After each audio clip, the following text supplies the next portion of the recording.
آپ ہم پر اپنے بھائی علی کو مسلط کر کے جا رہے ہیں، اگر آپ علی کو اپنی طرف سے ہم پر امام بنا رہے ہیں، ہمیں مولا بنا رہے ہیں، تو میں نہیں مانتا۔ اگر خدا کی طرف سے یہ حکم ہے تو خدا کی طرف سے آسمان سے مجھ پر عذاب نازل ہو۔ یہ گستاخ رسول بنا، اس نے رسول خدا سے گستاخی کی، جیسے باہر نکلا تو کیا ہوا؟ تفاسیر لکھتی ہے، اہل سنت کی تفاسیر، شیعہ کی تفسیر، جیسے باہر نکلا آسمان سے ایک کنکری، ایک پتھر کا عذاب آیا، اس کے سر پر لگا اور یہ فنار ہو گیا، اور وہیں پر یہ آیت نازل ہوئی، سألا سائل بعذاب واقع للکافرین، مانگنے والے نے وہ عذاب مانگا جو کافروں کے لیے مخصوص تھا۔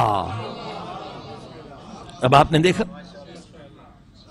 یہ آیت کے بارے میں یہ سارے اہل سنت کی تفسیر لکھتی ہیں، تفسیر قرطبی بھی لکھتے ہیں، یہ اس وقت نازل ہوئی جب اس نے حضرت علی کی ولایت سے انکار کیا۔ اسی طرح سے روح المعانی اس تفسیر میں بھی لکھا ہے، یہ آیت اس وقت نازل ہوئی جب اس نے حضرت علی علیہ السلام کی ولایت سے انکار کیا، اور اسی طرح سے سیرت حلبیہ، بہت ساری کتابوں میں یہ لکھا ہے۔ عزیزان گرامی، یہ کون تھا؟ اس میں بہت بڑی نصیحت،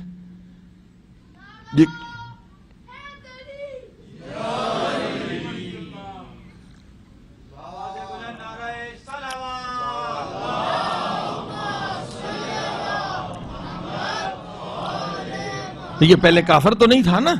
کافر تھا؟ نہیں تھا، مسلمان تھا، نمازی تھا، روزے دار تھا، حاجی تھا، سب کام کرنے والا تھا نا؟ پھر آخر اس کی موت کیسے ہوئی؟ کفر پر ہوئی۔ یہ بہت بڑی ہدایت کی آیت ہے۔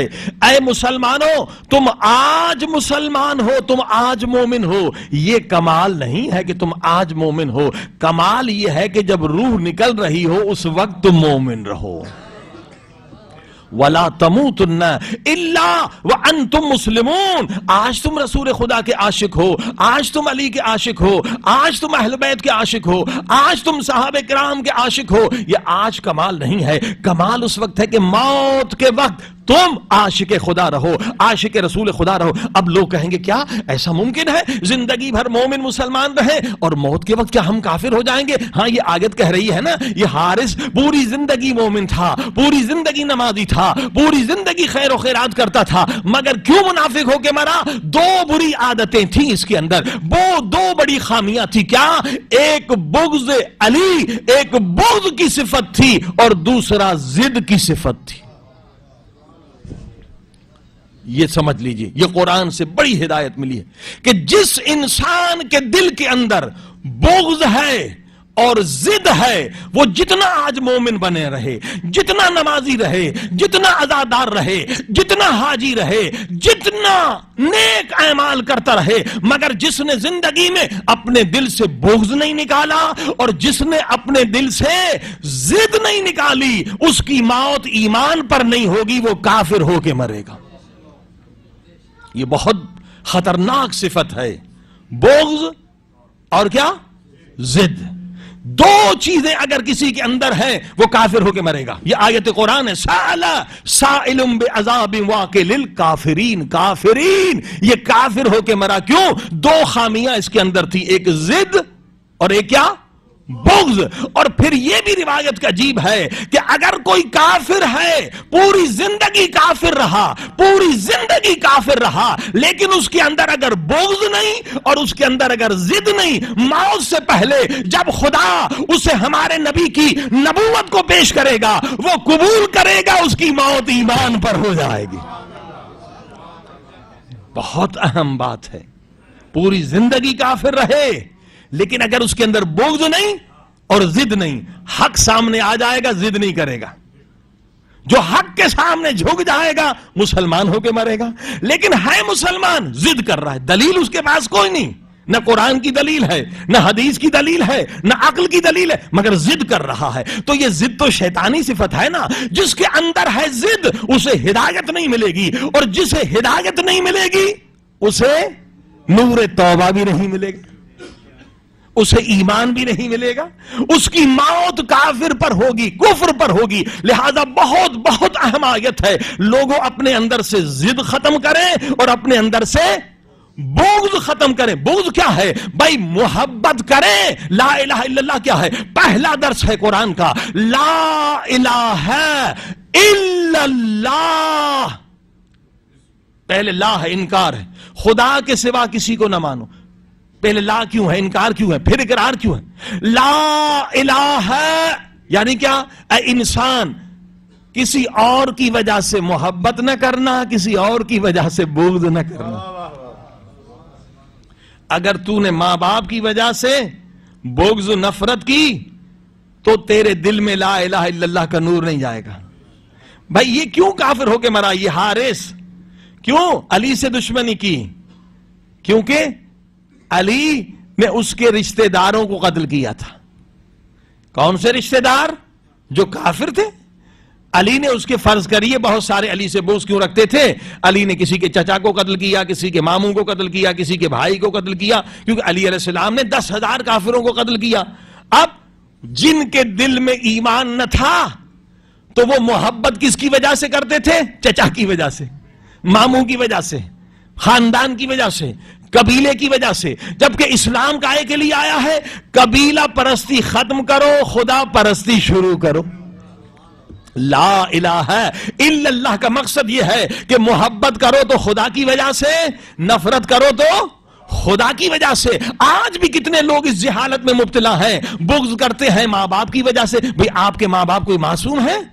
نہیں، خطا کر سکتے ہیں، غلطی کر سکتے ہیں. تو جو معصوم نہیں وہ اس قابل نہیں کہ اس کی وجہ سے محبت کی جائے، اس کی وجہ سے نفرت کی جائے. اگر کوئی ماں باپ کی وجہ سے کسی سے نفرت محبت کر رہا ہے، یعنی ماں باپ کو خدا کی جگہ پر بٹھا رہا ہے، یہ ابھی مشرک ہے، مومن نہیں بنا.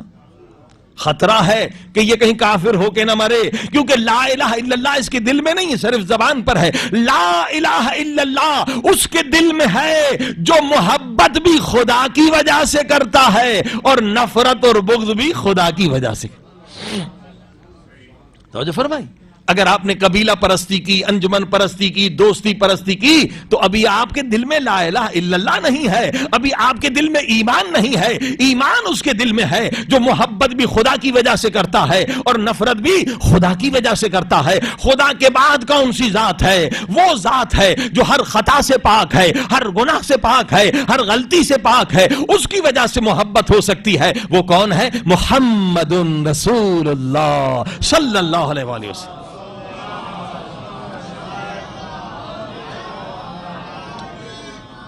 اور رسول خدا کے بعد کون سی ذات ہے؟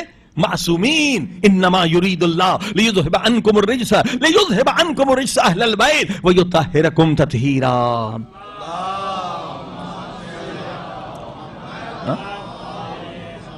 علی ولی اللہ. علی معصوم ہے، رسول خدا معصوم ہے، ہر خطا سے پاک. ان کی وجہ سے محبت ہو سکتی ہے، مگر ماں باپ کی وجہ سے محبت کریں یہ شرک ہے. قوم کی وجہ سے محبت نفرت کریں یہ شرک ہے. قبیلے کی وجہ سے محبت شرکت کریں یہ شرک ہے. انجمن کی وجہ سے یہ انجمن پھر بت بن جاتی ہے، پھر یہ ماں بت بن جاتی ہے، قبیلہ بت بن جاتا ہے. قرآن کہہ رہا ہے سأل سائل بعذاب واقع للکافرین. یہ کافر ہو کر اس لیے مرا کیونکہ اس کے دل میں بغض تھا. کیوں بغض تھا؟ خاندان پرست تھا، قوم پرست تھا، قبیلہ پرست تھا. اے مسلمانوں، اگر تم بھی قبیلہ پرست بنو گے تو تمہاری موت ایمان پر نہیں ہوگی، کفر پر ہوگی. صلوات پڑھی محمد و آل محمد.